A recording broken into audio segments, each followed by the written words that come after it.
சிவகார்த்திகேயன் புரொடக்ஷனின் அடுத்த தயாரிப்பாக நெஞ்சை நெகிழ வைக்கும் படமாக வெளியாகிறது குரங்கு பெடல். சிவகார்த்திகேயன் புரொடக்ஷன்ஸ் நல்ல கதையம்சம் சார்ந்த படங்களை தேர்ந்தெடுத்து தயாரித்து வருகிறது. இப்போது இயக்குனர் கமலக்கண்ணனின் குரங்கு பெடல் திரைப்படத்தை வெளியிடுவதன் மூலம் ரசிகர்களுக்கு மேலும் ஒரு நெஞ்சை நெகிழ வைக்கும் கதையை தருவதில் பெருமை கொள்கிறது சிவகார்த்திகேயன் புரொடக்ஷன்ஸ். தமிழ்நாட்டின் சேலம் மற்றும் ஈரோடு மாவட்டங்களில் உள்ள மயக்கும் காவிரி ஆற்றின் அழகிய கரையோரங்களில் 1980 களில் கோடைக்காலத்திற்கு பார்வையாளர்களை படம் கொண்டு செல்கிறது. மனதை கவரும் இந்த கதை சைக்கிள் ஓட்டும் கலையில் தேர்ச்சி பெற துடிக்கும் மகனான மாரியப்பனுக்கும் அவனது தந்தைக்கும் இடையே உள்ள பிணைப்பை வெளிக்கொண்டு வருகிறது. ராசி அழகப்பன் எழுதிய சைக்கிள் சிறுகதையால் ஈர்க்கப்பட்ட இந்த திரைப்படம் குடும்ப அமைப்பு மற்றும் கனவுகள் பற்றிய ஒரு கூர்மையான படம்.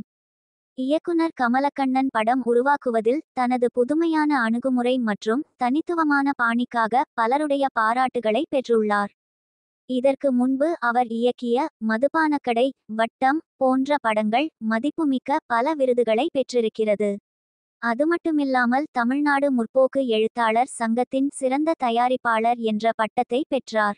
கோயம்புத்தூர் ரோட்டரி சங்கத்தின் மதிப்பிற்குரிய சிறந்த சமூக விருதையும் 2009ஆம் ஆண்டில் பெற்றார். சினிமா கலைக்கான அவரது அர்ப்பணிப்பு மற்றும் சமூகத்திற்கான அவரது பங்களிப்புகள் அனைத்தும் மதிக்கப்படக்கூடியவை.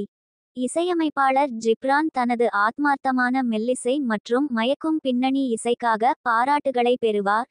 இந்த படத்தில் அவரது இசை குழந்தைகளின் உலகத்தை பிரதிபலிக்கும் விதமாகவும் 80களின் இசையை மீண்டும் திரையில் கொண்டுவரும் விதமாகவும் அமைந்துள்ளது.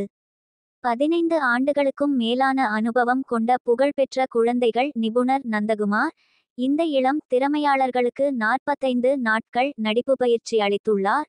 இவர்களுடன் திறமையான நடிகர் காளி வெங்கட் தந்தை கதாபாத்திரத்தில் நடித்துள்ளார்.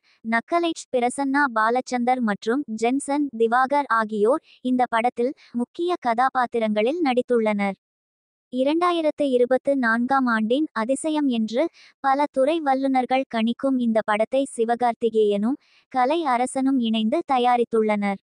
விரைவில் திரைக்கு வர இருக்கும் இந்த படம்